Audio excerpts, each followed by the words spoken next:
Hello friends, how are you? યામ ભૂમિતિ અંતર સૂત્રનો ખ્યાલ મેળવ્યો કે આપેલા યામાંક્ષોના અંતર કેવી રીતે શોધી શકાય એની એ જ બાબતને આગળ આપણે વધારીએ. મિત્રો, યામ ભૂમિતિની અંદર આપણે ભણી ચૂક્યા છે 9મા ધોરણમાં પણ કે કોઈ પણ પ્રકારનું બિંદુ કયા ચરણમાં હોય અથવા કયા અક્ષ ઉપર હોય, ક્યારે અક્ષ ઉપર આવે, ક્યારે ચરણમાં આવે.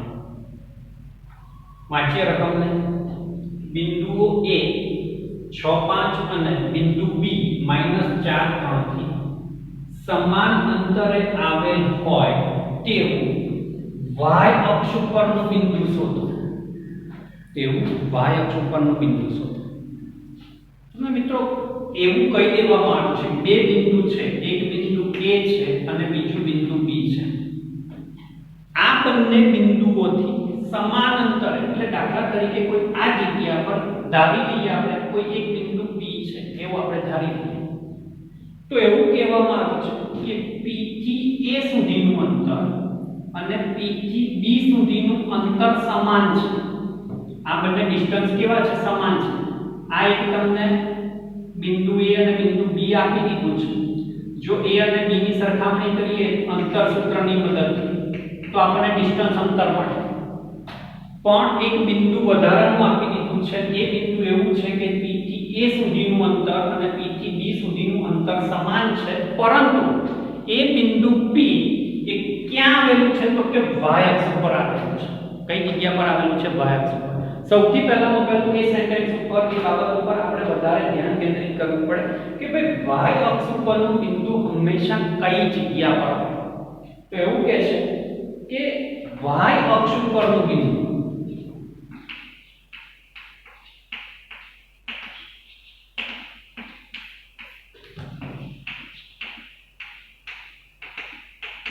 કોઈ કહેશે મને y અક્ષ ઉપરનું બિંદુ કયા સ્વરૂપનું હોય? એટલે કયો યામ 0 હોય, x યામ 0 હોય કે y યામ 0 હોય, કયો યામ 0 હોય એ તમારે સહેજ ખાલી રિમેમ્બર યાદ કરી લેવાનું છે. શું કહેશો? બોલો છો. y અક્ષ ઉપર બિંદુ ક્યારે આવે? જ્યારે એનો x યામ 0 હોય ત્યારે. જનરલી આપણે એવું કહીએ કે a અને b બંને યામ છે તો x અક્ષ પર a બિંદુ હોય અને y અક્ષ પર b બિંદુ હોય તો કોઈ ચરણમાં. પરંતુ જો એનો x યામ 0 હોય અને y નું મૂલ્ય આપી દીધું હોય તો તે હર હંમેશ માટે કઈ જગ્યા પર નિરૂપણ પામે? y અક્ષ પર. અને તે જ પ્રમાણે જો x અક્ષ પરનું બિંદુ હોય તો એ કયા સ્વરૂપનું હોય? તો કે a0 સ્વરૂપનું હોય. કયા સ્વરૂપનું હોય? a0 સ્વરૂપનું. હર હંમેશ માટે y અક્ષ પરનું બિંદુમાં x યામનું મૂલ્ય હંમેશા મિત્રો 0 આવે, એટલું યાદ રાખવાનું. એટલે પહેલામાં પહેલી આપણને દાખલામાં બાબત એની કહી દેવામાં આવી છે કે જે બિંદુ P છે એ બિંદુ P એ y અક્ષ ઉપરનું બિંદુ છે. એટલે y અક્ષ ઉપરના બિંદુના યામ 0y 0b એ પ્રકારના હોઈ શકે. તમે કોઈ પણ આંકડો લઈ શકો. એના બિંદુના યામ તમને આપી દેવામાં આવ્યા છે 6, 5 અને b ના યામ આપી દેવામાં આવ્યા છે 4. શું કહ્યું છે? P થી A સુધીનું અંતર અને P થી B સુધીનું અંતર કેવું છે? સમાન છે. ધારો કે બિંદુ P 0B A અને B થી સમાન અંતરે છે. ખાલી બિંદુ P ધારી લો, સમાન અંતરે છે એવું તો ધારીતું છે, આપી દીધેલું છે. ખાલી બિંદુ P0B પ્રકારનું છે એની ધારણા કરી કે ભાઈ બિંદુ P0B એ A અને B થી સમાન અંતરે છે. જો આ બંને અંતર સમાન હોય, P થી A સુધીનું અંતર અને P થી B સુધીનું અંતર સમાન હોય તો PA PB લખી શકાય. PA PB લખી શકાય. જો PA અને PB સરખા હોય તો બંનેના વર્ગ પણ સરખા હોય. વર્ગ મિત્રો એટલા માટે પેલા અંતર સૂત્રમાં વર્ગમૂળની નિશાની આપણને અહીંયા ડિસ્ટર્બ કરવા આવે નહીં, એટલા માટે. ચાલો, તો PA² PB² બંનેની સરખામણી કરવાની શરૂ કરો. ચાલો, PA² એટલે અહીંયા ફોકસ કરીશું. શું લખાશે મિત્રો? સૌથી પહેલામાં પહેલું 0 - 6 આખાનો વર્ગ વત્તા 0 6 આખાનો વર્ગ વત્તા b 5 આખાનો વર્ગ x1 x2 આખાનો વર્ગ વત્તા y1 y2 આખાનો વર્ગ. સેમ એ જ પ્રમાણે pb માટે શું લખાશે? 0 4 એટલે કે પ્લસ વત્તા b 3 આખાનો વર્ગ. p થી a સુધીનું અંતર, p થી d સુધીનું અંતર સરખું છે. અંતર સરખું હોય તો તેમના વર્ગો પણ સરખા હોય. વર્ગ એટલા માટે પસંદ કર્યા કે વર્ગમૂળની નિશાની વચ્ચે ડિસ્ટર્બ કરવા આવે નહીં. ચાલો સાદુરૂપ આપવાની શરૂઆત કરીએ. 0 માંથી 6 જાય તો કેટલા વધે? -6 આખાનો વર્ગ. ચાલો આનું સાદુરૂપ આપતા જાઓ. શું થશે મિત્રો? b² - 10b + 25 a² - 2ab + b² સૂત્રની રીતે મિત્રો સાદુરૂપ આપે. 0 + 4 એટલે કે 4 નો વર્ગ. અને અહીંયા શું લખી શકાશે? b² - 3 દુ 6b + 3 નો વર્ગ કેટલો થઈ જશે? આપતા જાઓ મિત્રો સાથે સાથે સાદું. ઋણ 6 નો વર્ગ કેટલો થઈ જશે? 36 વત્તા b² - 10b + 25 બરાબર 4 નો વર્ગ કેટલો થઈ જશે? 16 વત્તા b² ઓછા 6b વત્તા 9. ચાલો b² ઓછા 10b 36 નો 25 નો સરવાળો કરો. 6 5 11 3 ને 3 6 61. તે જ પ્રમાણે અહીંયા b² - 6b 16 નો 9 નો સરવાળો કરો. કેટલો થઈ જશે? 25. હવે એક કામ કરો. આ બધા જ પદને ઉચકીને જમણી બાજુથી ડાબી તરફ લઈ આવો. સજાતીય પદોને સાથે સાથે ગોઠવો. b² આ ધન b² આ બાજુ આવ્યું એટલે માઈનસ. -10b -6 આ બાજુ આવશે તો +6b વત્તા 61 25 આ બાજુ આવશે તો માઈનસ. કશું જ નથી રહેતું એટલે શું થઈ જશે મિત્રો? 0. b² નો મિત્રો અહીંયા શું થઈ ગયો? લો. -10b + 6b કેટલા થઈ જશે? 4b વત્તા 61 માંથી 25 ની બાદબાકી કરવાની છે. 25 ને 25 50 અને 25 ને 35 ને 36 0. 4b કેટલા મળે છે તમને મિત્રો? 36. therefore 4b -36 b -36 ભાગ્યા 4 9 ચોક 36 b ની કિંમત મિત્રો કેટલી મળે છે? -9. હવે b ની કિંમત -9 મળે છે એટલે આપણે બિંદુ કયું ધાર્યું છે? y અક્ષ પરનું બિંદુ 0 b ધાર્યું છે. તો b ની જગ્યા પર કેટલા લખી શકાશે મિત્રો? -9. માટે બિંદુ p ના યામ 0 9 થશે. કેટલા થશે? 0 9 થશે.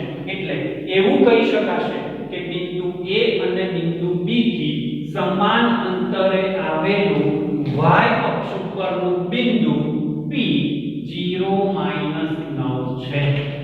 નીચે ક્લોઝિંગ કોમેન્ટ ની અંદર મિત્રો આખો જવાબ લખવાનો કે બિંદુ a અને બિંદુ b થી સમાન અંતરે આવેલ હોય તેવું y અક્ષ પરનું બિંદુ p 0 9 છે.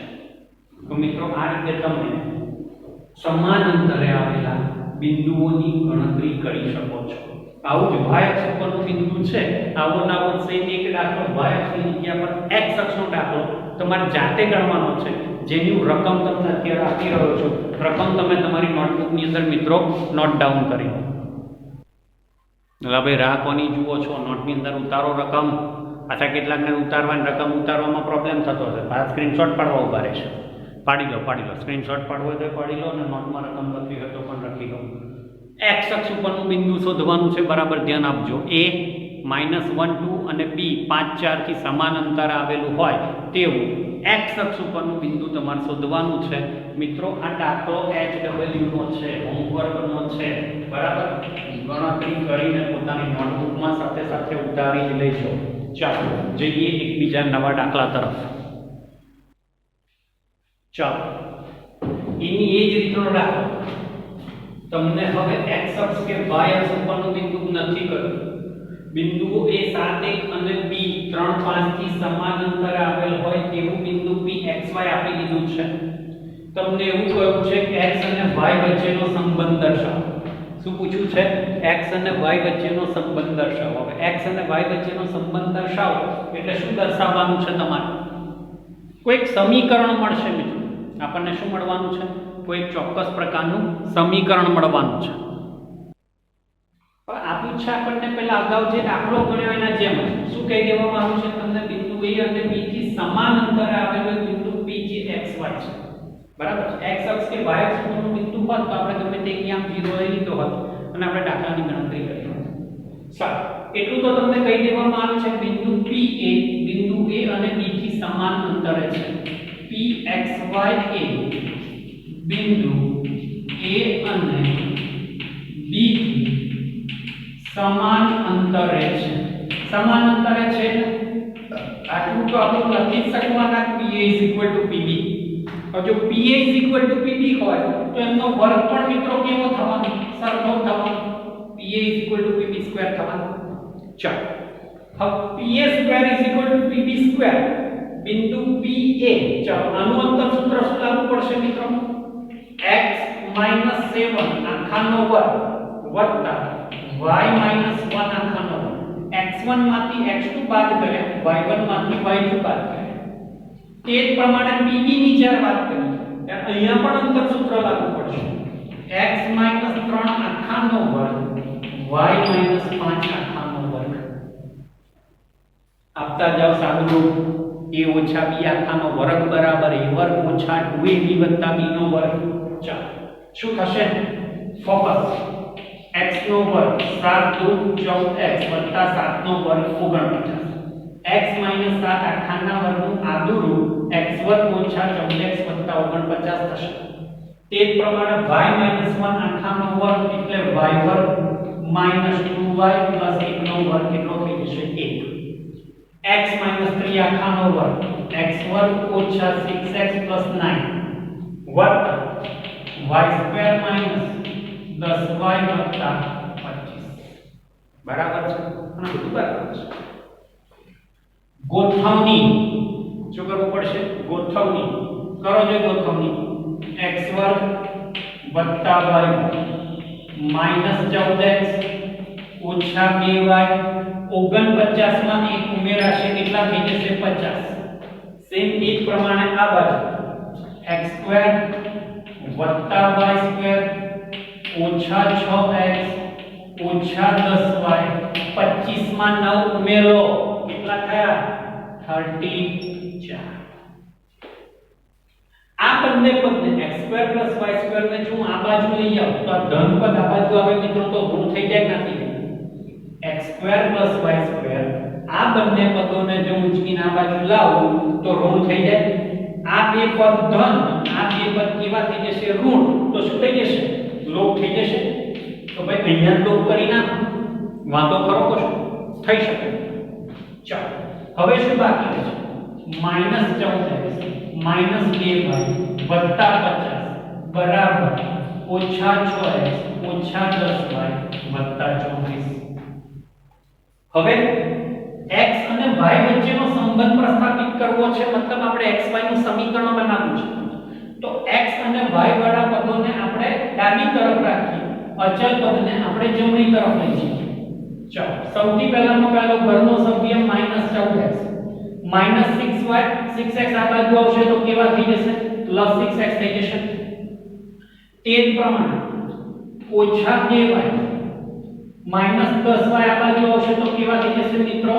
+10y બરાબર 34 એમના એમ રાખ +50 બીજી બાજુ જઈ જશે તો કેવા થઈ જશે? -50. આપતા જાવ સાદું. -14 વત્તા 6 14 માંથી 6 જાય તો 8 રહે. 8 રહે ને મિત્રો 4 ને 4 8. 10 માંથી 2 જાય તો કેટલા રહેશે? 8. अब મેં નિશાની માઈનસ ની મૂકી છે. બોલો બરાબર છે કે સુધારો? 10 ધન અને 2 ઋણ. મોટા પદની નિશાની માઈનસ આવે પ્લસ આવે. પ્લસ યાદ રાખજો આ કાળજી. બરાબર 34 માંથી 50 જાય તો 16 અહીંયા પ્લસ મૂકું માઈનસ માઈનસ બરાબર છે ચલો માઈનસ ને બે બાજુ માઈનસ માઈનસ છે એટલે -8 ને સામાન્ય પદ તરીકે બહાર કાઢો -8 x ઓછા y પ્લસ માઈનસ કેવા થઈ જશે માઈનસ બરાબર -8 ગુણ્યા 2 8 દુ 16 થઈ જશે બે બાજુથી -8 તો શું થઈ ગયો મિત્રો લો તો શું બાકી વધે છે x y 2 આ શું બન્યું મિત્રો બિંદુ A અને બિંદુ B થી સમાન અંતર આવેલું બિંદુ P તો x અને y વચ્ચેનો સંબંધ શું બનશે x y 2 બનશે એટલે કે આ બે જે યામ આવશે એ બંને યામોની બાદબાકી મિત્રો કેટલી થશે 2 થશે માઇન્ડ વેલ યામ નથી શોધવાના કયા તમને રકમમાં સ્પષ્ટપણે કહ્યું છે કે x અને y વચ્ચેનો સંબંધ દર્શાવો ભાઈ આ બંને વચ્ચેનો સંબંધ શું છે તો કે બંને યામોની બાદબાકી કેટલી થાય છે 2 થાય છે એટલે કેટલીક વાર મિત્રો તમને યામ પણ શોધવાના કે તો કેટલીક વખત તમને આવી રીતે સંબંધ પ્રસ્થાપિત કરવાની પણ વાત કરવામાં આવે માંગ્યું છે એ જ પીરસવાનું છે બરાબર સમજીને કામગીરી કરતા રહેવાનું ચાલો રકમ પર ધ્યાન ચકાસો કે બિંદુ A 1 4 બિંદુ B 4 1 અને બિંદુ C 4 4 એ સમદ્વિબાજુ ત્રિકોણના શિરોબિંદુ છે સમદ્વિબાજુ એટલે જે ત્રિકોણની બે બાજુઓના માપ સરખા હોય જે ત્રિકોણની બે બાજુઓના માપ સરખા હોય તેવા ત્રિકોણને કેવો ત્રિકોણ કહી શકાય સમદ્વિબાજુ ત્રિકોણ કહી શકાય હવે સમદ્વિબાજુ ત્રિકોણની જ્યારે વાત કરી છે ત્યારે તમને એવું કહી દેવામાં આવ્યું છે કે એક બિંદુ A 1 અને 4 છે બીજું બિંદુ B 4 અને 1 છે અને ત્રીજું બિંદુ C 4 અને 4 છે આપેલ ત્રિકોણ સમદ્વિબાજુ ત્રિકોણ છે કે નહીં તે જોવા માટે સૌથી પહેલું તો શું કરવું પડશે સમદ્વિબાજુ જેની બાજુઓ સરખી છે તે તો બાજુઓ તો શોધવી પડશે ને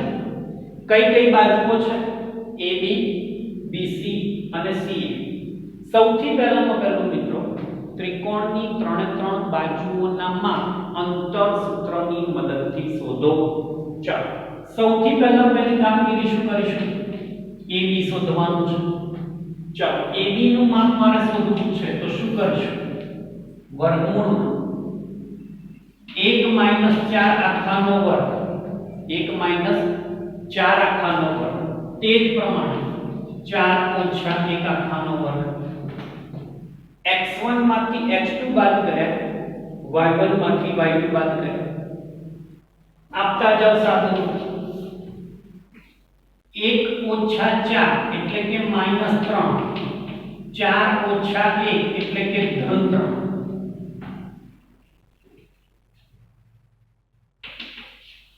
-3 નો વર્ગ -3 નો વર્ગ પણ